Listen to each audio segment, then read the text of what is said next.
यह हंसी देखिए और हंसने वाले को पहचानिए। नमस्कार, दीपाटली पुत्रा में आपका स्वागत। धनु नाम है मेरा।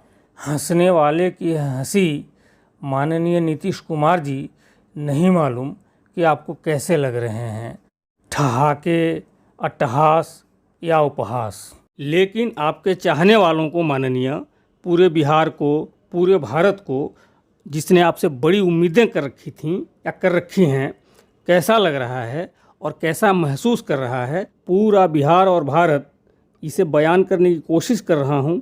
कितना कामयाब हो पाऊँगा इसे बयान कर पाने में नहीं मालूम।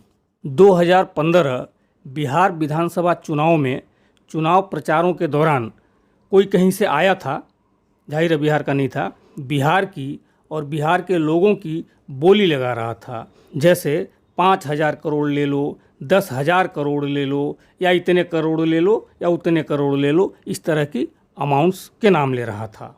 तब आपने माननीय उस बोली लगाने वाले को बुरी तरह लताड़ा था, और उसी बोली लगाने वाले ने जब बिहार और बिहारियों के डीएनए पर सवाल उठाए थे, तब भी आपने ही माननीय बिहारियों के नाखून और बाल उसके मुंह पे फेंक मारे थे। इन दोनों ही मौक़ों पर माननीय आपने बिहारियों का दिल जीता था, बिहारियों का मान बढ़ाया था। बिहारी जोशो खरोश से भर गए थे, आपके दीवाने हो गए थे। वही इंसान, बिहारियों की बोली लगाने वाला और बिहारियों के डीएनए पे सवाल उठाने वाला, 8 सालों से एक तानाशाह की तरह निर्बाध दंदनाता फिर रहा था, अट्टहास करता हुआ लोकतंत्र, संविधान और समाज की सारी मर्यादाओं और मूल्यों को रौंदता फिर रहा था, और पूरे भारत के विपक्ष को राह नहीं सूझ रहा था। सांप सूंघ गया था, उनकी जुबानें गधे का सींग बन गई थीं। तब आपने ही माननीय 2022 में उस मनबढ़, उस बेअंदाज के आवारा कदमों को ठहरा दिया था, यह ऐलान करके कि आप रोकेंगे इस पैसे के दम पे भारतीय लोकतंत्र का ईमान खरीदने बेचने वाले दौलतिया दैत्य को। और तब भारत का पूरा विपक्ष आपके पीछे लामबंद हो गया था, पीछे खड़ा हो गया था। विपक्ष को जैसे प्राण वायु दे दिए थे आपने। आप सुरमा बनकर उभरे थे, हीरो बनकर उभरे थे। हालांकि उससे पहले भी आप कभी भी एक उथले या छिछोरे नेता की तरह नहीं जाने गए हैं।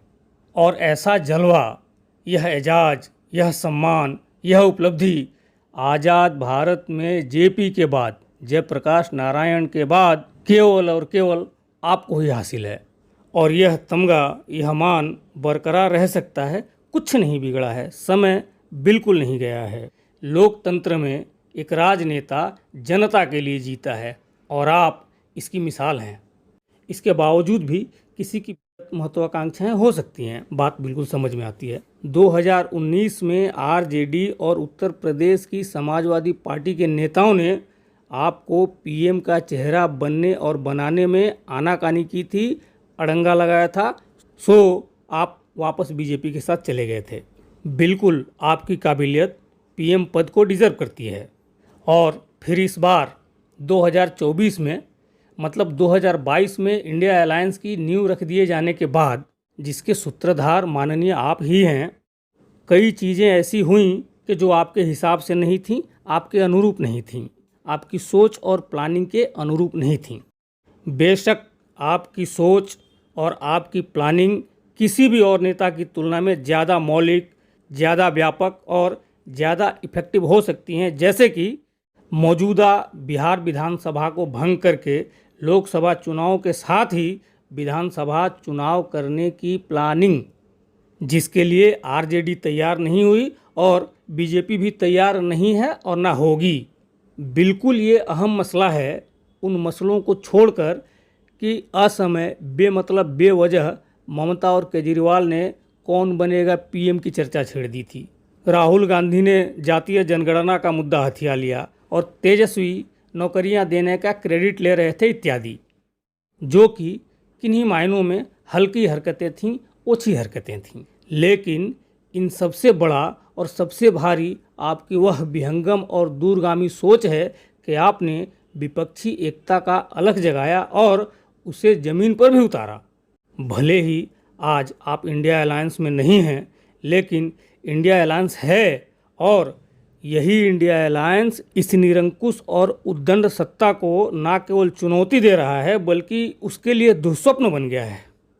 और इसका श्रेय केवल और केवल माननीय आपको जाता है। कई वजहों के अलावा इस वजह से भी आप पीएम पद डिजर्व करते हैं। लेकिन माननीय, कई चीज़ें अगर अनुरूप नहीं हुई तो क्या बीजेपी के साथ चले जाना ही इसका एकमात्र समाधान है? भारतीय जनता पार्टी माननीय आपका स्वाभाविक घर नहीं है, और ना ही कांग्रेस। ठीक है कि इस समय कांग्रेस जरूरत है।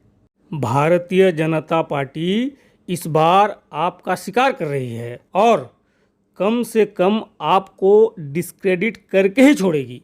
और जबकि आपकी साफ सुथरी दमकती हुई छवि और विश्वसनीयता, क्रेडिबिलिटी ही आपकी पूंजी और थाती हैं, और पूरे देश की थाती हैं, बिहार की थाती हैं, SC ST OBC की थाती हैं और ताकत हैं। आपका शिकार करके बीजेपी देश का शिकार कर ले जाएगी। इस बार जब आप बीजेपी के साथ गए हैं, कुछ भी आपके अनुरूप और अनुकूल चलता हुआ नहीं दिख रहा है। आपकी असहजता, अनकंफर्ट, बीजेपी विधायकों का एरोगेंस के साथ असहयोग, राजनीतिक पैंतरों और भीतरघातों से आप हलकान हैं। आपकी इतनी निरीह और दुर्बल छवि देश पहली बार देख रहा है और झेल नहीं पा रहा है, और ना ही बिहार। किसी पोएट की एक लाइन याद आती है कि जाने किसने बनाई ये तस्वीर है, सर पे ताज है, पैरों में जंजीर है। यह सब किस लिए माननीय? यह मजबूरी, यह बेबसी आखिर किस मकसद के लिए आपने ओढ़ा हुआ है? क्योंकि बीजेपी आपका स्वाभाविक घर नहीं है। हालांकि कांग्रेस भी तो घर में ही रहते, बातचीत से रास्ते निकल जाते, क्योंकि इस समय जो सबसे ज़रूरी और अहम मकसद है वो है भारतीय जनता पार्टी को दिल्ली की सत्ता से बेदखल करना और बिहार में कदम नहीं जमने देना। अन्यथा बीजेपी नाम का यह दौलतिया दैत्य अगर इस बार दिल्ली की सत्ता में आ गया तो विपक्ष को तो खा ही डालेगा, और SC ST OBC के जो कदम सत्ता की तरफ जरा सा बढ़ते हुए दिखाई दे रहे हैं, लंबे समय के लिए अपाहिज कर देगा। और इस बीजेपी नामक दौलतिया दैत्य को आप ही रोक सकते थे और रोक सकते हैं, जो कि आपकी राजनीतिक विचारधारा का लक्ष्य भी है। आपके सामने बैठकर यह दौलतिया दैत्य जो कर रहा है, इसे हंसना नहीं कहते, इसे अट्टहास कहते हैं, उपहास कहते हैं। बेहतर मालूम है आपको। और यह उपहास बिहार की सारी जनता का है, भारत की सारी जनता का है, जिसने दिलों में उम्मीदों के बागीचे में नीतीश कुमार नामी पौधे और फूल की परवरिश की है। लेकिन जनता के दिलों में उम्मीदों में बसने वाला वो नीतीश कुमार, ये नीतीश कुमार तो नहीं है, बिल्कुल नहीं है। वह नीतीश कुमार तो ऐसा बिल्कुल नहीं था कि जो एक दौलतिया दैत्य के सामने गिड़गिड़ाता हुआ नजर आवे। आखिर किस लिए? क्या CM की कुर्सी के लिए? माननीय, आपका कद राज्य और देश की जनता के दिलों में इतना बड़ा है कि मुख्यमंत्री की कुर्सी उसके आगे बौना है। गिड़गिड़ाते हुए आपका यह कहना कि अब मैं कहीं नहीं जाऊंगा, यहीं रहूंगा, टॉफ़ी चॉकलेट के मामले में किसी बच्चे के कान पकड़कर उठक बैठक करने जैसा लगा। यह डूब मरने का मकाम था। आपसे तमाम उम्मीदें संजोई हुई बिहार और देश की जनता के लिए। आखिर किस लिए अपमान के इस नौबत तक ले आए आप बिहार की जनता को? माननीय, आप तो जानते हैं कि लोकतंत्र में सबसे बड़ी पूंजी और ताकत जनता का प्यार होता है, और यह प्यार ही कच्ची भाषा में कहें तो वोट हैं।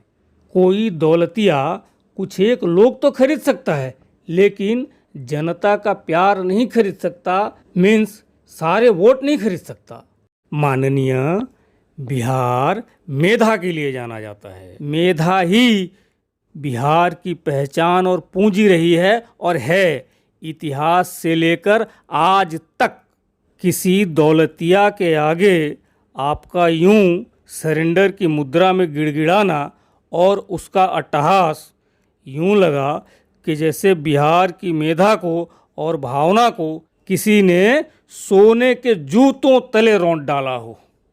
और इसके लिए आप अपराधी हैं माननीय, क्योंकि जूतों तले रौंदे जाने के लिए बिहार की मेधा और भावना को आपने पेश किया है उसके आगे, क्योंकि आप प्रतिनिधि हैं बिहार की जनता के, लोगों के, क्योंकि बिहार के लोगों ने ही आपको माननीय बनाया है। अन्यथा हर आदमी की तरह आप भी एक कॉमन मैन ही हैं। आखिर किस उद्देश्य की पूर्ति के लिए बिहार के लोगों को आपने अपमान का यह कड़वा घूंट पिलाया? क्या चाहिए आपको? माननीय, आप जानिए कि कितना बड़ा है कद आपका कि आपकी एक आवाज पे देश का सारा विपक्ष, सारे दिग्गज, राजनीति के सारे महारथी आपके इशारे की तरफ चल पड़ते हैं। देश की राजनीति चल पड़ती है आपके इशारे की तरफ। फिल्मी भाषा में कहें तो आप जहां खड़े होते हैं भारत की राजनीति की लाइन वहीं से शुरू होती है। यह एजाज, यह मान किसी भी पद से बहुत बहुत बहुत बड़ा है और यह मान केवल और केवल आपको हासिल है।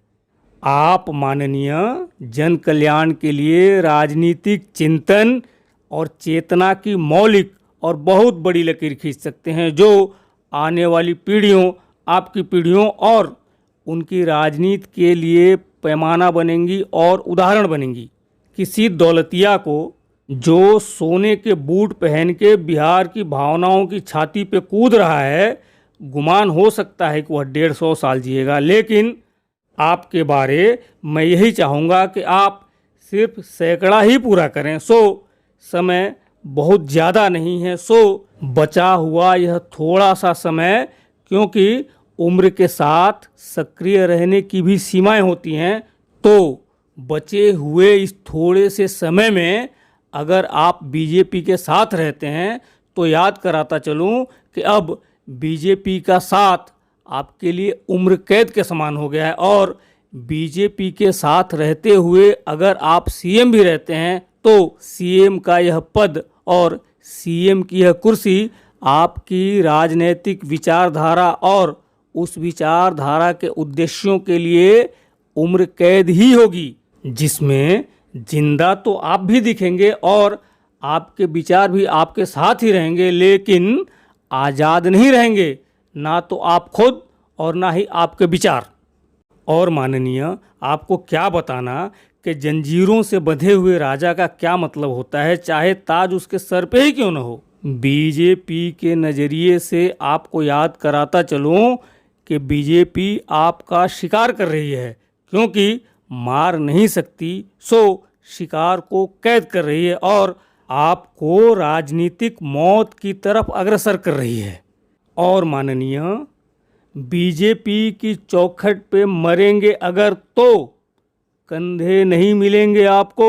आपकी ऐसी हालत देखकर अपने किसी प्रियजन की मौत के मातम में, दुखों में एक पोएट की लिखी हुई एक लाइन याद आती है कि यूं लगता है लौट आएगा वो, जाते हुए चिराग बुझाकर नहीं गया। जिन्होंने यह पोयम लिखी है, नाम उनका फराज अहमद है, पाकिस्तानी हैं। कुल 4 लाइनें हैं। नीतीश कुमार जी की याद में जो राजनीतिक मौत की तरफ अग्रसर हैं, मैं सुनाना चाहूँगा कि रुखसत हुआ तो आँख मिलाकर नहीं गया, वो क्यों गया है ये भी बताकर नहीं गया।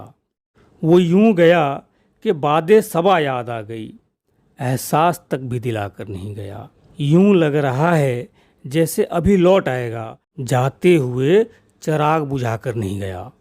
बस एक लकीर खींच गया दरमियान में, दीवार रास्ते में बनाकर नहीं गया।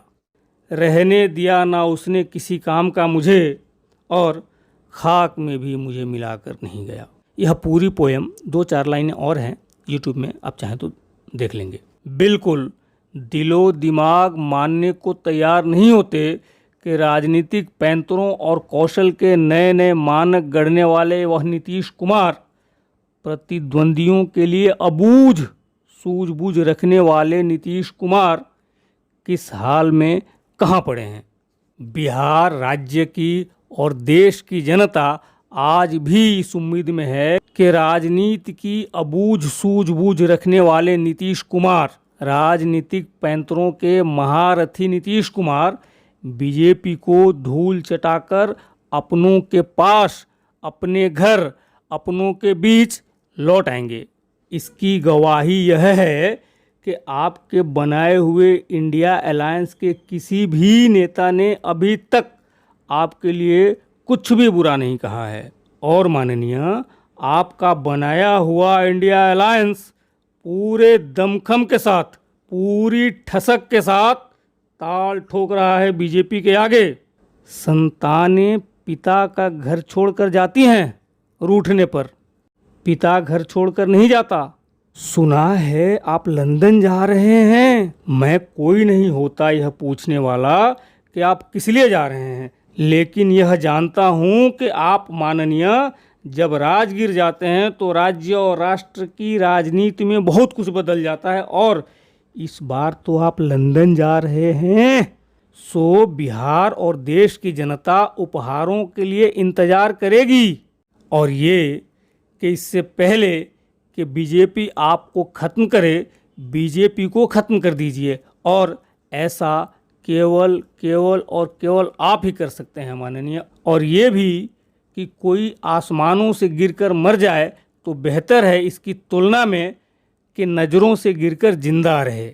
मेरी बात अगर सही लगी हो तो वीडियो को लाइक कीजिए, चैनल को सब्सक्राइब कीजिए और सोशली पॉलिटिकली अनअवेयर्ड लोगों तक इसे पहुंचाइए। नमस्कार।